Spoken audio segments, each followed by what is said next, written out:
Serta kita berikutnya dengan nomor urut 7, Saudara Tito Inakio Suarez. Waktu dan tempat dipersilakan. Selamat pagi semuanya. Pada kesempatan saat ini saya akan membawakan sebuah cerita yang berjudul Orang Samaria yang Murah Hati.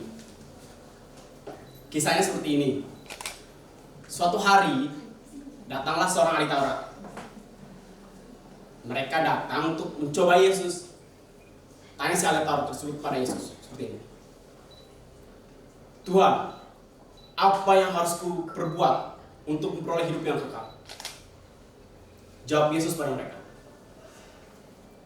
Apa yang tertulis dalam hukum Tauratmu? Dan apa yang kau baca di sana? Si ahli Taurat akan menjawab seperti ini. Dalam hukum Tauratku tertulis seperti ini. Kasihilah Tuhan Allahmu dengan segenap hatimu, dengan segenap jiwamu, dengan segenap kekuatanmu, dan dengan segenap akal budimu. Dan kasihilah sesamamu manusia seperti dirimu sendiri. Yesus menjawab, apa yang kau katakan itu sudah betul, maka perbuatlah demikian. Tapi kan kita tahu nih, ahli Taurat itu mereka selalu ingin mencoba Yesus. Mereka tidak mau terima. Akhirnya mereka bertanya lagi seperti ini. Lalu, apa yang dimaksud dengan kasihilah sesama manusia? Yesus akhirnya bercerita, memberikan sebuah perumpamaan tentang kisah orang Samaria yang murah hati. Begini ceritanya.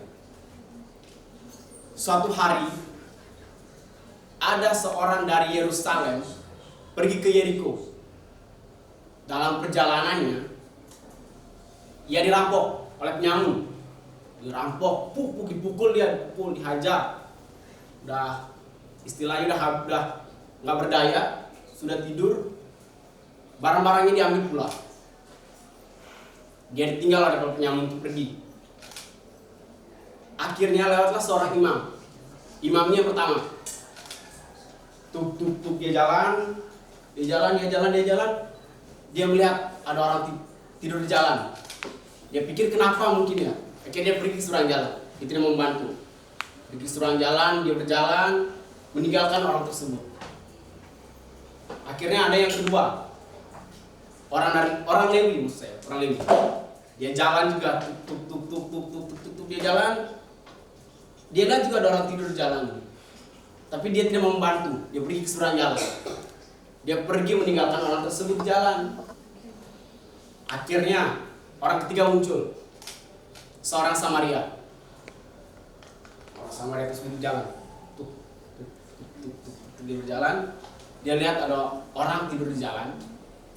Akhirnya dia melihat orang tersebut terluka. Dia mengobatinya, dia memberikan anggur. Membalut luka-lukanya, memberikannya minyak. Setelah dia mengobati luka orang tersebut, dia mengangkatnya ke keledai tunggangannya, lalu dibawa ke penginapan.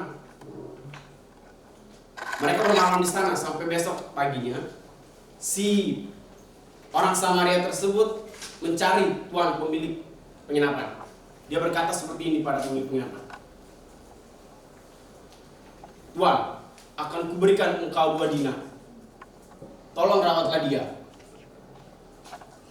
Ketika aku kembali dan jika engkau menggunakannya lebih dari 2 dinar, aku akan menggantinya setelah aku kembali. Begitulah perumpamaan yang diberikan Yesus pada si ahli Taurat. Lalu Yesus bertanya pada si ahli Taurat tersebut. Yesus bertanya seperti ini. Lalu dari ketiga orang tersebut, yang manakah menurutmu yang bisa dibilang mengasihi sesama manusia? Si ahli Taurat menjawab, tentu orang yang telah berbelas kasih mau membantu sesamanya. Yesus menjawab, betul, apa yang kukatakan itu sudah benar. Pergilah dan berbuatlah demikian. Demikian kisah dari orang Samaria yang murah hati yang saya bawakan. Dari kisah tersebut bisa kita ambil kesimpulan amanatnya.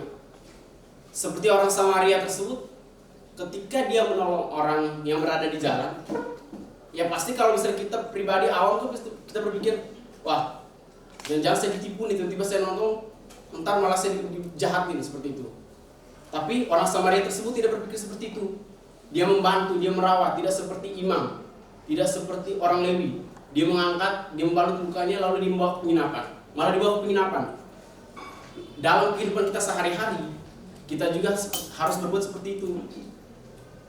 Ketika kita menemukan orang yang kesusahan, tidak peduli perempuan atau laki, tidak peduli dia kulit putih atau dia hitam, tidak peduli dia dari suku apa, ras apa, agamanya apa, ya kita harus membantu dia, menolong dia, karena seperti itulah Tuhan pada kita. Tuhan tidak membedakan siapa kita. Ya kita juga harus seperti itu. Kita juga harus membantu orang sama kita tanpa membedakan siapa dia. Demikian dari saya. Selamat siang. Terima kasih.